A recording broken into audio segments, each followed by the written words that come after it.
Elephants are wonderful creatures. Despite their size and immense strength, they're often quite friendly and have been shown to be rather clever too. But don't let appearances fool you, as elephants are also capable of doing some very serious damage if they so desire, as one passenger train in Malaya found out.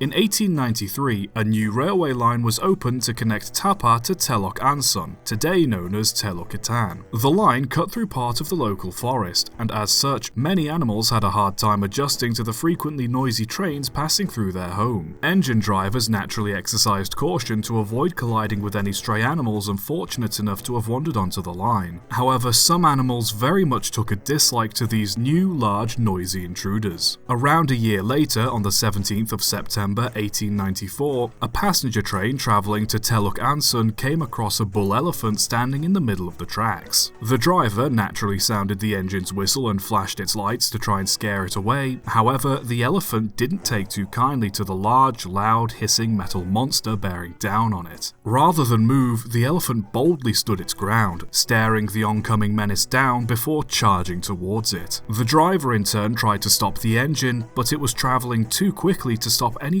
short of the beast. The engine collided with the elephant while travelling at roughly 50 miles an hour. Both the engine and all three of its carriages were thrown off the rails, coming to a rest on the embankment beside the line. Nobody aboard was seriously hurt, however, the elephant was unfortunately killed instantly, but succeeded in stopping the great steaming monster that had disturbed his home for so long. Once the passengers reached the next station and told what had happened, the story spread like wildfire across the country, as not only was it the first major train derailment in Malaya, but also the uncharacteristic behaviour of the elephant captured people's imaginations. Elephants are usually very sensitive to bright lights and loud noises, often choosing to move away from danger than to face it. The fact this elephant refused to move, despite its inherent nature to flee from such situations, to many showed its bravery and perhaps a deeper motivation. Some speculated that it was out to avenge the death of a calf belonging to its herd that had been accidentally knocked down by a passing train on the same line. Others believed that it was trying to protect the rest of its herd, who were following closely behind from the engine. Whatever the reason, the railway company decided to pay respect to this elephant by burying it beside the line where it was struck down. A sign was also installed beside the grave, marking the date and location of the event. Over time, the tracks fell into disuse and the line has since been pulled up. However, the sign still remains in place, to this day being maintained and is a point of interest for locals, tourists and sightseers. Despite some of the details becoming foggy over time, this brave animal's bold decision to face down a train, despite everything, was truly a remarkable feat.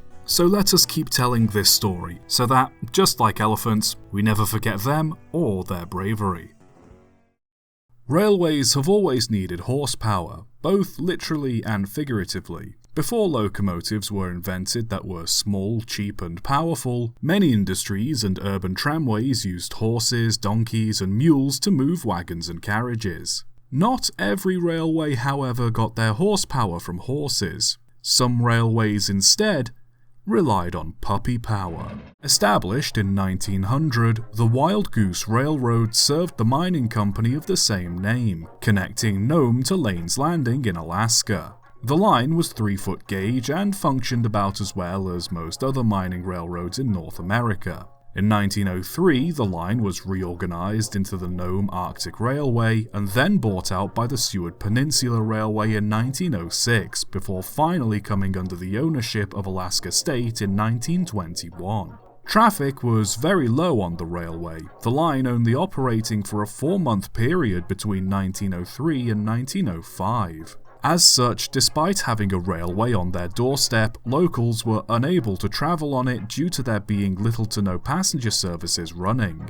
Even after Alaska State renewed the railway's equipment after their takeover, regular operation was never resumed. Horses were expensive and cars weren't readily available, so to get around, the locals relied on dog sleds. The problem was, dog sleds were only viable when there was snow, something that wasn't always around all year. So what were they to do? Well, seeing how hardly anyone used the railway, they decided to use it themselves. And seeing how they didn't have any horses or locomotives of their own to use on the line, They simply got their own carriages and had sled dogs pull them. As strange as it might seem at first, having dogs pull a carriage isn't too far-fetched an idea. For years in Europe, dogs were often used in place of horses to pull carts, either because the cart was too small for a horse to pull, or because it was much cheaper to use a dog instead. In Alaska, where dogs were already used to pulling sleds through the snow, it was easy to harness a team together and have them pull a railway carriage. Specific information on these pupmobiles as they were known is hard to come across, but from the pictures it seems some were used privately by individuals while others would give people rides, sort of like a taxi service. Most carriages on the line were simply made up of whatever the locals had to hand, with railway wheels bolted on salvaged from abandoned rolling stock. Not everyone who had their own personal railcar used dogs, however. Those who owned horses would use them instead, and there were even some who had their own petrol-powered rail cars. These, however, required the driver to have a license to operate them, and so for the longest time, dogs were the go-to option for rail travel. Pupmobiles even made their way over to Europe. During the First World War, Decouville produced prefabricated railway tracks to allow troops to move supplies to and from the front lines. I've done a video going over the topic in more detail here. In parts where it'd be inconvenient to operate an engine or use horses to pull wagons, dogs were used instead to pull small trains, primarily in more mountainous areas. Naturally, this practice died out once the war was over, and it didn't take long before pupmobiles also started to vanish in Alaska too. As the railway was free to be used by the public, by the 1930s, smaller transportation companies started running modified cars and lorries on the line, not only giving people an alternative to pupmobiles, but also making it less safe for the dogs to run on. After the outbreak of the Second World War, the line was heavily used by the military, and by the end of the 1940s, the railway was worn out, while better roads and cheaper cars were becoming more available, ending the practice completely. While certainly not the fastest or most effective way of travelling on a railway, pupmobiles were certainly a unique and, dare I say, adorable way of getting around. Let them be a reminder then that not everything needs to rely on horsepower. Some things work better with puppy power. Fish in your steam locomotive? It's more likely than you think. Steam locomotive water tanks and tenders have to be very big to keep up with the demands of the engine's boiler, and it isn't unheard of for footplate crews to source water from questionable places in the event of an out-of-service water tower. It has happened they've had to pump water from either canals or rivers in a pinch and have ended up transferring fish into the engine's water tanks. Similar events have happened in Canada and various parts of America. A railroader in northern Ontario said they frequently used a steam pump to siphon water from a nearby lake to use in locomotive boilers, as water stops would likely have been far apart from each other or hard to come by on remote stretches of line. It wasn't unheard of for the pump to accidentally pick up various small fish from out of the lake. What they did with the fish, however, I am unsure. It's implied that some drivers in the early days of steam may have knowingly kept fish in locomotive tenders. It's known that an eel lived in the tender of engine number 133 of the Glasgow and South Western Railway for a long time until an absent-minded crew turned steam back into the water tank to heat the feed water and ended up boiling the eel alive. Other engines were known for having fish in their tanks too, as drivers often said they would eat up any vegetable matter that would build up in the sieves, keeping them clean. A driver by the name of Willie Craig, working at the Glasgow and South Western Railway, kept a big eel in the tank of engine number 254, having remarked, "A hungard looking brute it was, a growed to the hide. It had lugs on it like a horse." As weird as it all sounds, proper water filtration wasn't fully developed enough to justify treating the amount of water that went into engines' boilers, so it's likely there would be a build-up of plant matter in the water tanks over time, so keeping an eel in there wasn't a terrible idea. So next time you see an old steam locomotive, remember that it's not impossible for it to have also served as a fish tank at some point in its working life, even if there was never an intention for it to be. Railways have been part of many interesting publicity stunts over the years, from the Caledonian Railway parking every engine they could on their newly built bridge over the River Clyde, to many North American railroads crashing old locomotives into each other for the public to see. None, however, may be more bizarre than a German publicity stunt in 1950, where onlookers watched an elephant leap out of a moving monorail. Born in 1909 from a long line of circus showmen, Franz Althoff was a keen animal trainer, working with both domestic and exotic animals. He gained most of his experience working for his father's circus, eventually taking over in 1937. Many of his acts involved animals, but he himself was keen on elephants. For publicity, he would often parade these animals through the street to announce the arrival of the circus. In 1949, Althoff was in need of another elephant for his show, and so purchased a 3-year-old cow from India, naming it Tuffy.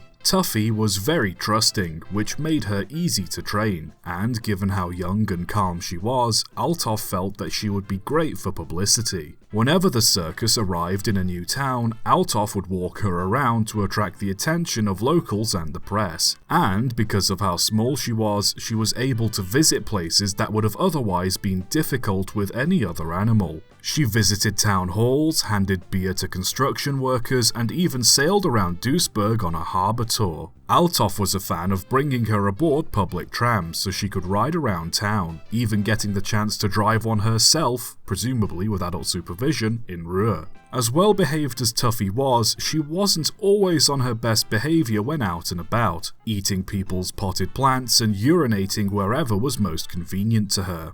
Nonetheless, she proved to be great for publicity, and Althoff was more than happy to cover any of the damages she caused. Naturally then, when his circus arrived in Wuppertal in 1950, Althoff was keen on parading Tuffy around and taking her for a ride on the Wuppertal Schwebebahn. The Schwebebahn was first opened in 1901 as a passenger railway, with the line following the River Wupper. What made it unique was the decision to build it as a suspended monorail, as most monorails at the time were awkward and found to be unreliable compared to a standard railway. Despite its unconventional design, it proved to be both a fast and efficient line for passengers, still running to this day as one of the oldest suspended railways in the world. At the time, the line had only recently reopened following repairs due to the damage it received during the Second World War, and so Althoff was keen to take Tuffy for a ride. When they arrived, local press were practically swarming around Althoff and Tuffy to take pictures of this one-of-a-kind event. Tuffy was taken to the ticket office to buy a ticket before being led into a carriage.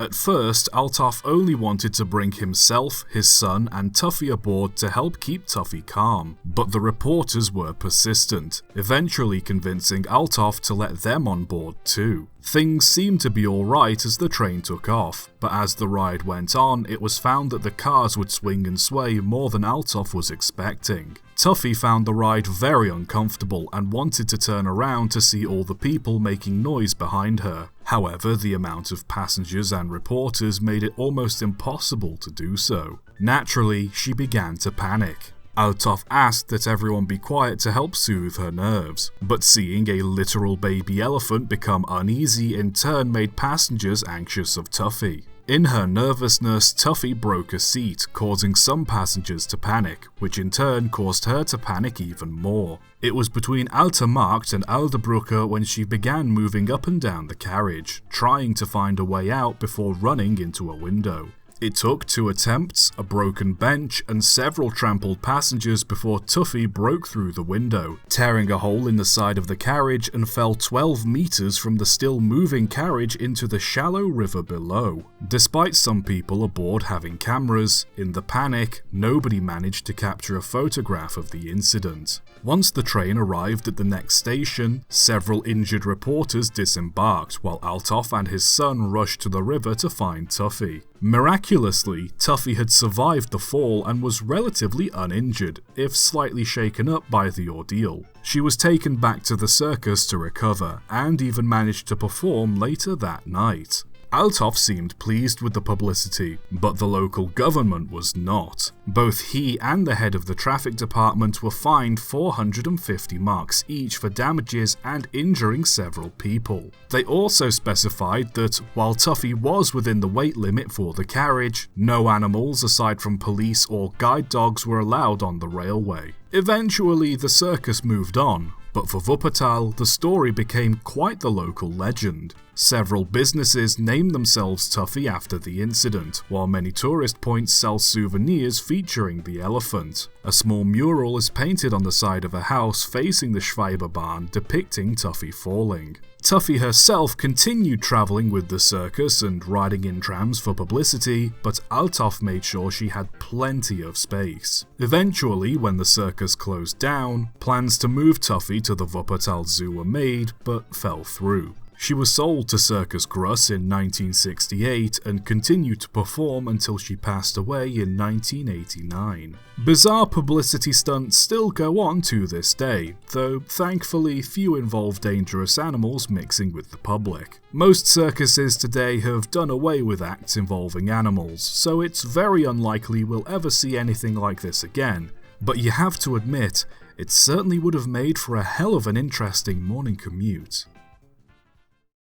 In 1881, a man named James Wide was given the job of operating a small signal box for the Cape Town Port Elizabeth Railway in South Africa. Wide was known for jumping between railway wagons and coaches, but lost both of his legs in an accident in 1891, leading him to work as a signalman. To help with his duties, James purchased a Chacma baboon to push his wheelchair and to help operate switches and points. He named the baboon Jack and trained him well. Jack eventually started working the switches more and more, until a passenger on a passing train spotted him pulling the switches. The passenger raised concerns about this with the railway company and an investigation was launched. When the company found out Jack was in fact operating the points, they verified that he was suitable for the job and decided to just pay him 20 cents a day and an additional half pint of beer a week. James Wide had to remain at the signal box to supervise Jack. Jack worked the points for 9 years, eventually dying in 1890 from tuberculosis. In his short time working, supposedly Jack never made a single mistake. A better track record than most signalmen. It's a wonder really that we didn't have monkeys working on railways more often.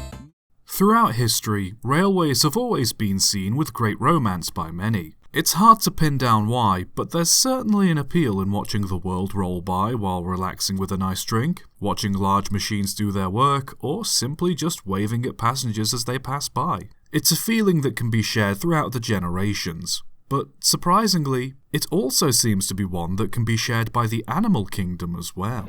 Born in 1878, a young puppy was bought by the owner of the Macclesfield Hotel pub in Australia and given the name Bob. At 9 months old, Bob took a liking to the navvies that frequently drank there, who were developing the local railway at the time. He ended up following some of them to the railway lines and had to be brought back to his owner several times. Eventually, Bob ran away, living around the railways as a stray for many years. He was eventually picked up by local authorities and taken to Quorn, along with 50 or so other dogs to exterminate rabbits. It's unknown exactly if he was swapped or simply broke pack with the other dogs, but he again ended up as a stray, eventually caught by police in Port Augusta, where he would be adopted by a Mr. William Ferry in 1884. Eventually, Ferry was promoted to Petersburg Assistant Station Master in early 1885, and as such, Bob ended up spending most of his time around the station. Having lived around railways all his life, Bob was at this point accustomed to travelling by train, and not being keen on a domestic life, would happily hop aboard any train that rolled into Petersburg Station.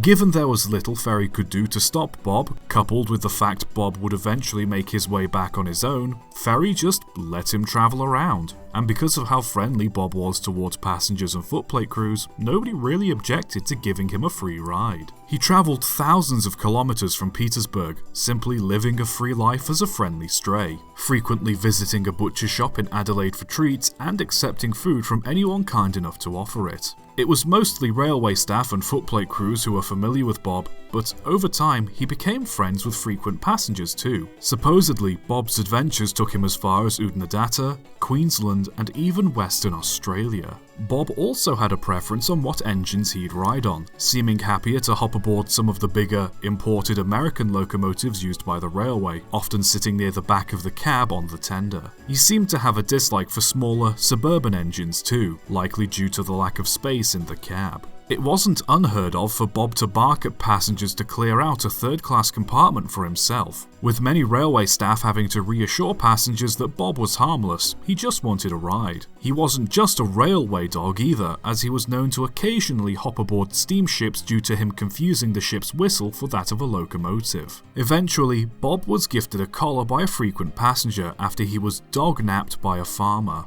The collar had 2 tags on it along with 2 brass plates, with one reading "Presented by McLean Bros and Rick," and the other delightfully reading "Stop me not, but let me jog, for I am Bob, the driver's dog." After Ferry left Petersburg Station, local railwaymen maintained the registration of ownership over Bob to keep him around and prevent him from being classified as a stray. Despite his easygoing life, Bob wasn't free from getting involved in accidents. Initially, Bob would often fall from the platform or the footplate of a locomotive, as he was still trying to perfect the art of jumping from one to the other. It's reported that on one occasion, he fell from a train travelling between Manura and Saddleworth, and had to walk 2 miles to Saddleworth with an injured leg. Eventually though, he got so good at jumping he could easily hop from one train to another while they were still moving. His tail also suffered greatly, being caught in a firebox door and eventually losing an inch off the end after slipping off an engine. His fur also caught on fire on one occasion, but no accident was more humiliating than one recorded by the Petersburg Times.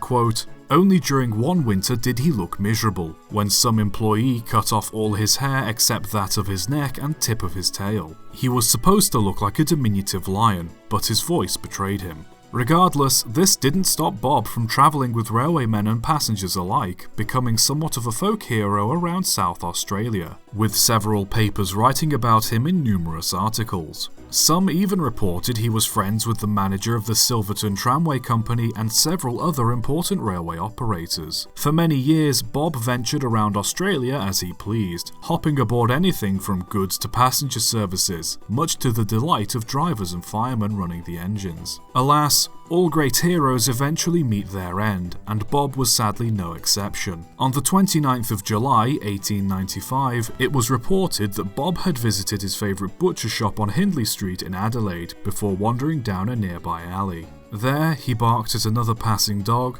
let out a pitiful howl, and dropped dead at the ripe old age of 17. Newspapers all over the world reported the death of Bob, with the story getting reported as far as Great Britain and the US. Railwaymen around the world mourned the death of this one dog that had become a folk hero to everyone in Australia. On the 17th of August that year, a poem was published in the Advertiser in honour of Bob, reading, "Home-keeping dogs have homely wits, their notions tame and poor. I scorn the dog who humbly sits before the cottage door. Or those who weary vigils keep, or follow lonely kine, a dreary life mid stupid sheep shall ne'er be lot of mine. For free from thrall I travel far, no fixed abode I own, I leap aboard a railway car, by everyone I'm known. Today I'm here, tomorrow brings me miles and miles away, borne swiftly on steam's rushing wings, I see fresh friends every day. Each driver from the footplate hails my coming with delight, I gain from all upon the rails a welcome ever bright. I share the perils of the line with mates from end to end,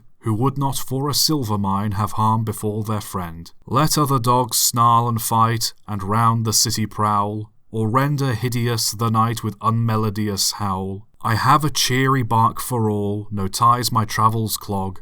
I hear the whistle, that's the call, for Bob, the driver's dog." His collar now resides in the National Railway Museum in Port Adelaide. In 2009, the local community of Peterborough, as Petersburg is now known, had a statue of Bob put up. In Tarawi, several points of interest are marked on information boards as part of the Bob the Railway Dog Trail. Bob's life story has since been romanticised in several fictional stories and served as the inspiration for many others. All in all, Bob was perhaps the biggest shining example that strangers are often just friends you haven't made yet. As much as it's known that dogs are a man's best friend, I think we can all agree that no other will ever be a railwayman's best friend better than Bob, the driver's dog. Subscribe for more.